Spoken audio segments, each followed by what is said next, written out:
लड़कियां हैं तो सर क्या आईवीएफ से लड़का पैदा हो सकता है? सर दो लड़कियां हैं या एक लड़की है तो क्या कोई दवाई होती है लड़का पैदा करने की? सर कोई ना कोई तो दवाई होगी जिससे लड़का पैदा हो जाए। सर एक लड़का हम चाहते हैं। इस तरह के सवाल, इस तरह की पेशेंट के द्वारा जिद और बार बार रिपीटेडली ये सवाल क्लिनिक में, सोशल मीडिया पे हर जगह होता है और हर डॉक्टर को इसको डील करना पड़ता है। मैं बहुत सारे दिन से इस सवाल को डील कर रहा हूं और मैं टाल रहा था कि कोई वीडियो हम इस पे ना बनाएं, लेकिन अब बहुत सारे सवाल इकट्ठे हो गए तो फिर हमने डिसाइड किया कि इस पे एक वीडियो बनाते हैं। तो देखो, यदि आप ये सोच रहे हैं कि आप आईवीएफ करा लें तो उससे लड़का ही पैदा होगा, तो ये आप करने से पहले, डिसीजन लेने से पहले ये वीडियो देखिए। और इस वीडियो में हम जो आईवीएफ से जुड़ी हुई भ्रांतियां हैं, जो मिथ्स हैं, जो साइंटिफिक नहीं है, कही सुनी बातें हैं, पहले हम वन बाय वन हर उस बात का जवाब देंगे और उसके बारे में क्लियर कट आपको ये बताएंगे कि आईवीएफ से लड़का होने की कितनी संभावना है। ये क्लियर मैं आपको आंसर दूंगा। लेकिन वीडियो देखिए, चैनल को सब्सक्राइब करिए, अपने फ्रेंड को शेयर करिए और जो भी आपकी जैसी भी राय है, अच्छी या बुरी, वो हमें कमेंट से एक्सप्रेस करिए। आप लाइक करें ना करें, सब्सक्राइब करें ना करें, लेकिन ये वीडियो आप जरूर देख लीजिए और आप इसको समझने की कोशिश करिए। तो सबसे पहला जो सवाल है जो जनरली पूछा जाता है वो ये है कि आईवीएफ से क्या जुड़वा बच्चे ही पैदा होते हैं? देखो, आईवीएफ से जुड़वा बच्चे पैदा होने का परसेंटेज इसलिए ज्यादा है कि हम 2-3 एम्ब्रियो को अटेम्प्ट करते हैं। मतलब कहने का मतलब ये है कि नंबर ऑफ स्पर्म और नंबर ऑफ ओवम हम ज्यादा रखते हैं, जिससे कि हमें सक्सेस रेट की जो संभावना है वो बढ़ जाती है। उस कारण ही ऐसा देखा जाता है कि मोस्ट ऑफ द केसेस में जुड़वा बच्चे पैदा होते हैं। सेकंड है कि क्या आईवीएफ में लड़का या लड़की दोनों पैदा हो सकते हैं एक साथ? आईवीएफ में लड़का लड़की दोनों एक साथ पैदा हो सकते हैं, लेकिन डॉक्टर या कोई भी ऐसा प्रोसीजर अभी नहीं है कि हम ये मेक श्योर कर पाए कि एक लड़की पैदा हो जाए और एक लड़का पैदा हो जाए। ये चांस की बात है। ये डिपेंड करता है कि उस तरह का कंडीशंस, एम्ब्रो जब हम मतलब सेलेक्ट करते हैं तो इस तरह का हो सकता है, बट कोई एश्योर या गारंटी आपको नहीं कर सकता।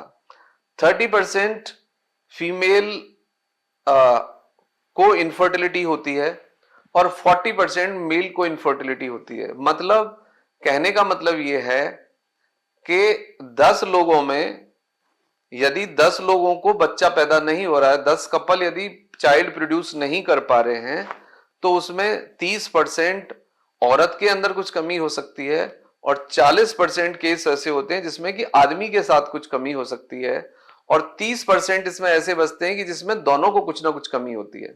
तो मेरा कहने का मतलब यह है कि विदाउट नोइंग द फैक्ट या जांच कराए बगैर या गायनी की ओपिनियन के बगैर ये मान लेना कि औरत को कुछ कमी है या ये मान लेना कि आदमी के अंदर कुछ कमी है, ये कोरी मूर्खता है, ये कोरा पागलपन है। इससे रिश्ते भी खराब होते हैं और इससे तनाव भी पैदा होता है।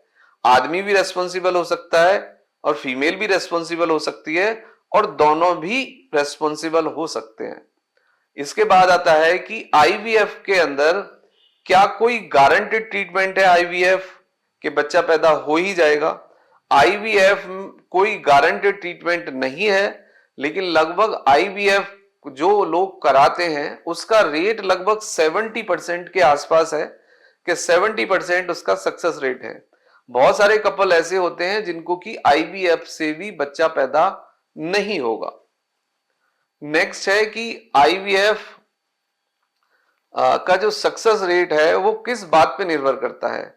देखो, आईवीएफ का जो सक्सेस रेट है वो एक्सपर्ट पे निर्भर करता है और आपके लैब की, यानी जो आपका सेटअप है, जो आपके टेक्नीशियंस हैं या जो आपके एम्ब्रोलॉजिस्ट हैं, उनकी क्वालिफिकेशन, एक्सपीरियंस, इस सब पर भी निर्भर करता है। आईवीएफ सेंटर, सभी सेंटर एक जैसे नहीं होते हैं, बट 90% रोल है डॉक्टर का और 10% रोल है उस सब सेटअप का। स्पर्म का जो सिलेक्शन है, जो सेक्स डिटर्मिनेशन है, क्या वो पॉसिबल है? मतलब क्या आईवीएफ से लड़का पैदा किया जा सकता है? देखो, आईवीएफ से लड़का पैदा करने की कोई भी इंसान गारंटी नहीं कर सकता और ना ही गारंटी हो सकती है। और अभी तक कोई भी इस तरह की साइंस विकसित नहीं हुई है कि हम एग्जैक्टली जो स्पर्म है, जो लड़के वाले जो स्पर्म है, जो लड़का पैदा करने के लिए रेस्पॉन्सिबल है, उसको हम सेलेक्ट कर लें, आइडेंटिफाई कर लें या उसको हम अलग कर लें। ऐसा अभी तक भी संभव नहीं है। लेकिन एक बात है जो कही जाती है कि आईवीएफ में ज्यादातर जुड़वा बच्चे और ज्यादातर लड़के ही पैदा होते हैं। ये परसेंटेज कुछ वेरी कर सकती है, लेकिन इसके पीछे कोई साइंटिफिक टेक्निक्स या कोई डॉक्टर्स की एक्सेलेंस या उसके पास कुछ ऐसा मेथड अभी तक भी नहीं है। और इंडिया में इस तरह की चीजें प्रैक्टिस की भी नहीं जा सकती, क्योंकि गवर्नमेंट्स के कुछ रूल्स हैं, कुछ रेगुलेशंस हैं। आप यदि ऐसा कुछ करते हैं तो ये एक क्राइम है और इसके लिए आपको पनिशमेंट भी मिलेगा।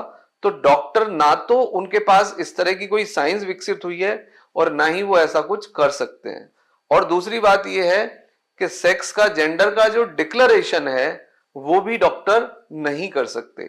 तो सीधा सा आंसर ये है कि आईवीएफ से लड़का पैदा हो ऐसी कोई गारंटी डॉक्टर नहीं कर सकते और ना ही आज तक कोई इस तरह की टेक्निक्स, कोई साइंस, कोई प्रोसीजर अभी तक भी डेवलप हुआ है। तो ये आपके सारे उन सवालों के जवाब हैं जो सवाल आपको परेशान करते हैं और जो सवाल इधर उधर से आपके दिमाग में आते हैं, सोसाइटी में घूमते रहते हैं। तो यदि आप आईवीएफ करा रहे हैं तो ये चीजें आप अच्छे से समझ लीजिए। आईवीएफ के अंदर भी आपके अंडे और आपके ही स्पर्म लिए जाते हैं, उन्हें लैब में फर्टाइल किया जाता है। मतलब कहने का ये है कि जो बच्चा पैदा करने की पहली प्रक्रिया है उसको डॉक्टर्स लैब में कंप्लीट करते हैं और उसके बाद फीमेल्स के अंदर उसको पुट करते हैं। इसको हम आईवीएफ कहते हैं। इसका मतलब ये है कि जब सेक्स करते हैं, जो सेक्स डिटर्मिनेशन होता है, इंटीमेसी होता है, जब हम संभोग करते हैं तो एक अंडा और एक स्पर्म दोनों एक दूसरे से मिलते हैं। एक स्पर्म एक अंडे को फर्टाइल करता है, फाड़ता है और उसके बाद एक एम्ब्रियो बनता है। तो एम्ब्रियो बनने की और फर्टिलाइजेशन की जो प्रक्रिया है उसको लैब में डॉक्टर्स कंप्लीट करते हैं और एम्ब्रियो को, जो मतलब लगभग 3 डेज के बाद जो एम्ब्रियो डेवलप होता है, उसको फीमेल्स के अंदर पुट कर देते हैं। इसको हम आईवीएफ कहते हैं। Thank you very much and take care yourself.